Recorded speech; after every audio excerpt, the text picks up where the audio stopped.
Hey everybody, welcome back to another how-to video. And no, it has nothing to do with the speaker behind me. That's for a personal project that brings me great sorrow, but that is another story.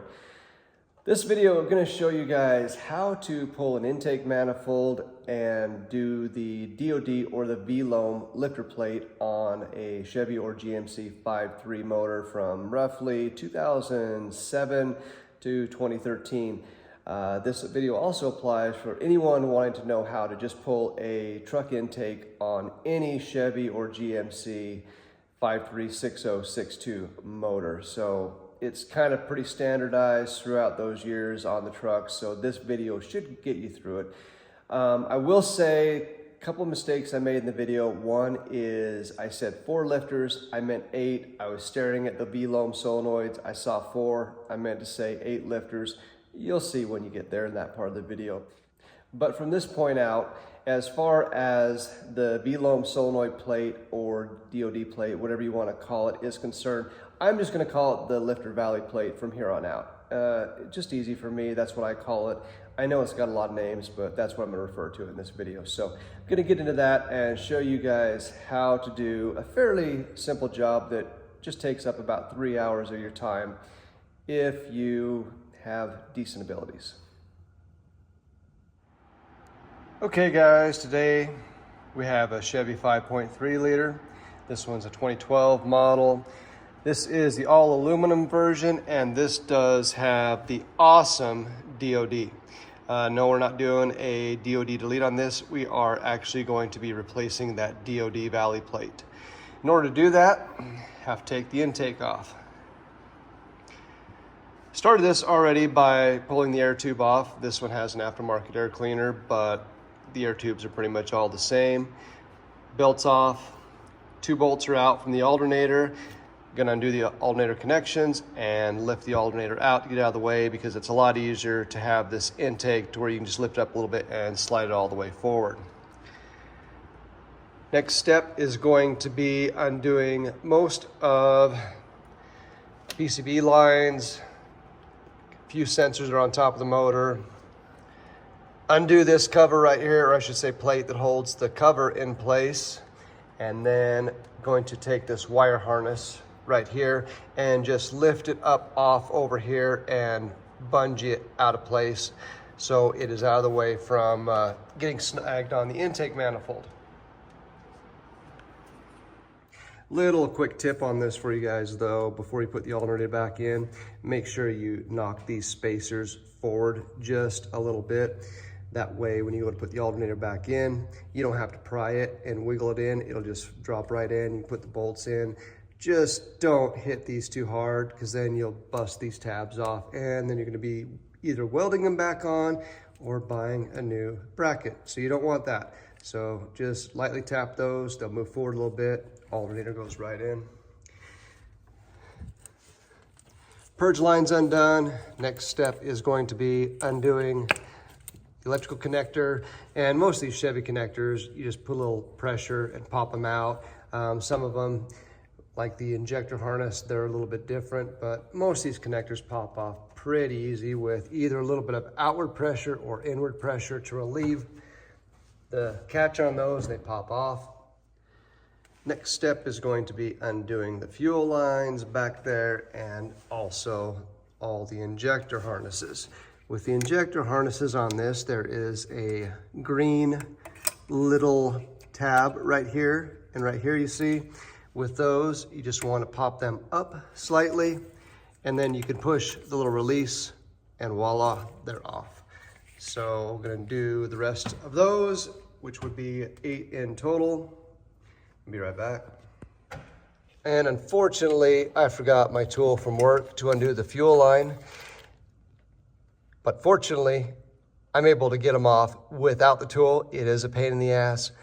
And I'm not gonna tell you how to do it, because if you're not really careful and you don't know what you're doing, you will screw these up. So if you don't know what you're doing, get a tool. The quick connect tool, it's a really easy release mechanism, and it works a lot easier than the method I just used. Another thing on the back of the motor back here is you have your vacuum line, goes your brake booster. This one To best describe how to release it is you want to push forward on the line and there's a little ring around the intake. You want to pull that forward, and then as you're pulling forward, holding forward pressure, the line slides out. It's kind of another quick release type deal. Not too difficult, just have to know the trick to doing it. Evap line, there is a little tab you slide towards you. As you're sliding that towards you, that releases, and then you take the line off. And next is the intake manifold bolts. There are 10 of them. These are 8mm. They're self-captured, meaning you don't have to screw them all the way out. You just have to screw them out of the head. And once they're released from the head, they will just wiggle inside there. You don't have to take them all the way out if you don't want to, just leave them in the intake manifold. And then you just want to make sure everything is out of your way. Pop the intake manifold up, just lift up on it, and then slide it out. All right, I've got the intake manifold off the engine. You might be thinking, well, that was easy. It was, for the most part. This is the hard part. Getting this all cleaned up always takes almost as much time. Well, I shouldn't say that.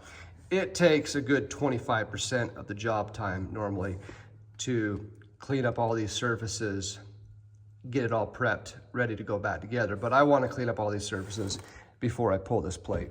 So I'm going to clean this all up, and then I'm going to do the one plug back there, undo the oil pressure sender, 10 bolts, 13mm, remove those, and get this plate off. But again, first, this is going to get cleaned from this point up to here, front to back. And for those of you that are gonna say, well, you should have steam cleaned this motor off before you started. Well, guess what, guys? I am not a babysitter. So you can't keep your motors clean yourself. It's not my job to do it. So this is what I'm left with. This is how I do it. You don't like it? Tough shit. Most of the sealing surfaces are fairly clean. Gonna go ahead and hit this with a vacuum cleaner and then pull this plate off. See what's underneath. One thing I'll note is I will also go over these one more time and do a really good cleaning before I set the intake manifold and gasket on there, just to be sure that it's as clean as it can possibly be considering the circumstances. And here's what we're left with the plate off. And now I should have made this very clear at the beginning of the video. Now, while I do not condone owning a DOD motor, I realize there's a million of these on the road, and you just can't help it if you end up with one of these trucks. Many of them have it. I'm fortunate enough that most of my stuff's older and I don't have any of this DOD bullshit, but many of you do, and this is what you have to go through if you're going to replace one of these that controls the oil flow to 4 of your lifters. And a couple reasons why you'd want to replace this. One is obviously if one of these solenoids has failed. The other, which the reason I'm doing on this particular one, is I've noticed it's rare, but on some of these, they experience a pressure drop on the top of the motor. And what I can only guess or speculate is that the seal is weak and compressed for too long in one of these spots, and you end up with a pressure loss. And it could be anywhere from up here by your oil pressure sensor, or it could be out of any one of these ports. I haven't really done a deep dive into it. I just do know that if you have a pressure loss on the top of the motor and everything else is good, this is almost always your culprit. And while this is not an overly expensive part, it's just a pain in the ass to deal with that you really shouldn't have to, but because of government mandates and blah, blah, blah, that's what we're stuck with. So clean up on aisle 3 time again, and we'll get this ready to put the new one of these back on there. Oh, and did I say 10 bolts on that plate? I meant 11. You guys know I meant 11, right? And here is the new plate This one comes equipped with 11 bolts, so no need to save your hardware if you end up with one of these that has the hardware. And a new gasket, guaranteed to last at least another 10 years, maybe.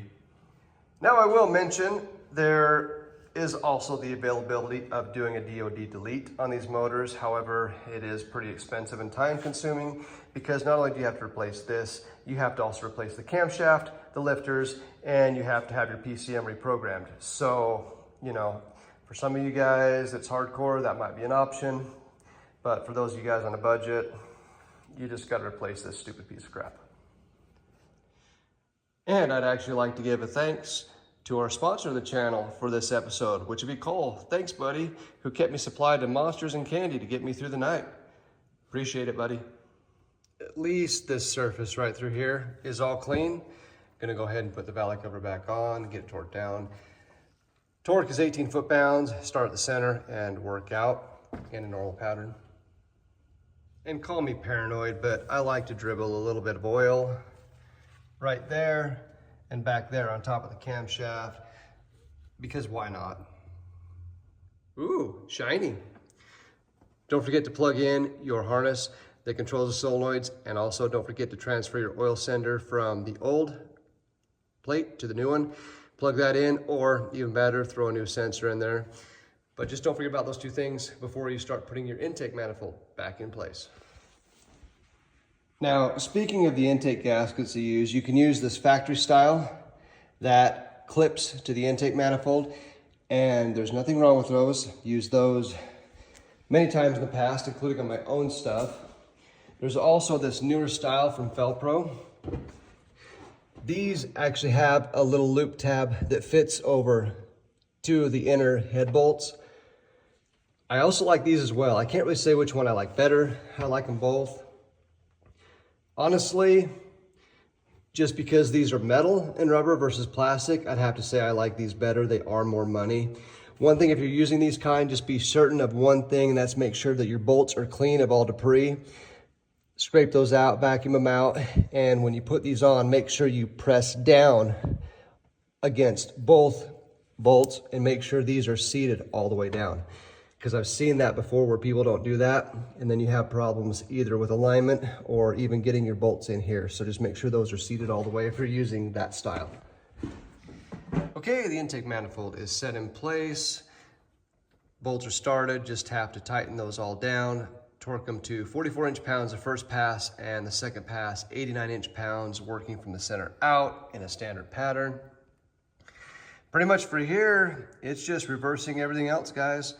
And that is how you do an intake manifold on pretty much any Chevy LS truck or LS series trucks. It's 5.3, 4.8, 6.0, and 6.2s. They're all pretty similar. There's gonna be a few little things, ins and outs that might be a little different, but almost 95% of the steps are all gonna be the same.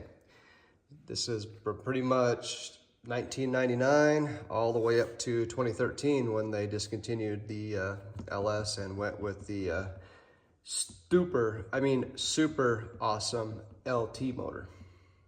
Well, that pretty much finishes up this how-to video. Next up on the list of stuff to do is going to be getting back to the C10 and hopefully get the door painted and then start working on the bed and trying to get it body worked and ready for paint.